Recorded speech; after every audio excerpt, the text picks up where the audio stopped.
Bonjour et bienvenue. Ici Martin Noël, président de la Corporation financière Monetis.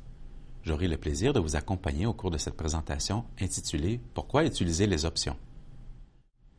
Afin de bien comprendre les raisons qui pourraient inciter les investisseurs à utiliser les options, nous devons d'abord comprendre les obstacles psychologiques auxquels les investisseurs sont susceptibles de faire face. À titre d'investisseur, il est tout à fait naturel d'être hyper confiant dans nos prévisions sur le marché, puisque notre opinion est généralement le fruit d'une longue analyse. Plus on met d'efforts pour se forger une opinion, plus on devient confiant dans celle-ci. En bout de piste, cette hyperconfiance nous amène à surestimer les probabilités d'avoir raison. Parallèlement à cette surestimation des probabilités d'avoir raison, surgit la sous-estimation des risques associés à l'investissement. Cet écart entre les deux est le risque le plus important que l'investisseur court, alors qu'il devient de plus en plus confiant dans son opinion, au point de devenir son propre ennemi. Finalement, l'investisseur a le sentiment d'être en plein contrôle, alors que tout cela n'est qu'une illusion. Inévitablement, lorsque la situation se corse et que l'ambiguïté s'installe à demeure, l'investisseur a alors tendance à ne plus savoir sur quel pied danser et à figer tout comme un chevreuil au milieu de la route, l'empêchant ainsi de prendre toute décision. Maintenant que vous êtes au courant des obstacles auxquels vous pouvez faire face, il devient important que vous en teniez compte au moment de parfaire votre éducation sur le monde des options.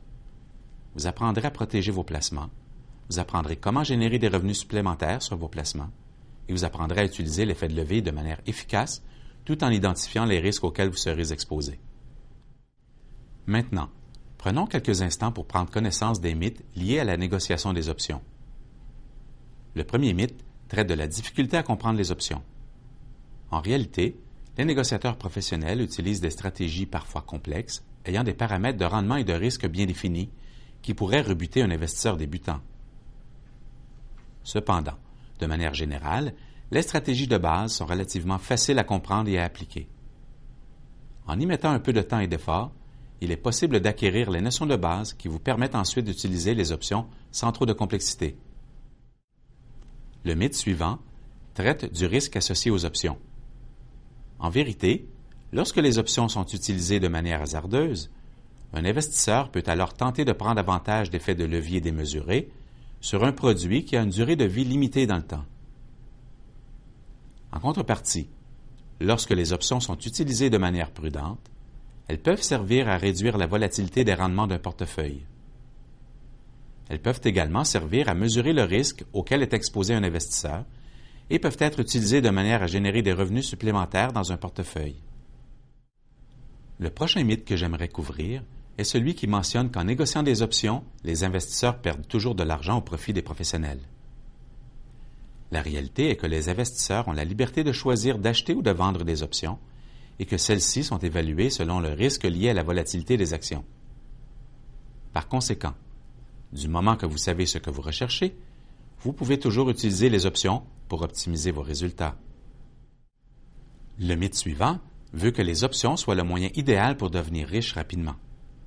En vérité, les options représentent tout simplement un outil que les investisseurs peuvent utiliser à leur avantage sans toutefois qu'il y ait de garantie. Utilisées de la bonne manière, elles peuvent offrir plusieurs alternatives en vue d'obtenir des résultats sur vos placements. Le prochain mythe que j'aimerais aborder est que la négociation des actions est plus prudente que la négociation des options. Il est indéniable qu'il y a plus de variables à gérer avec les options, mais cela ne veut pas dire qu'elles soient plus risquées pour autant. En y regardant de plus près, on se rend compte que les actions ont un risque qui n'est pas quantifiable. La seule façon reconnue pour réduire le risque du marché est par la diversification. En contrepartie, l'utilisation des options permet de mesurer et de gérer les risques, même quand le portefeuille d'actions n'est pas diversifié.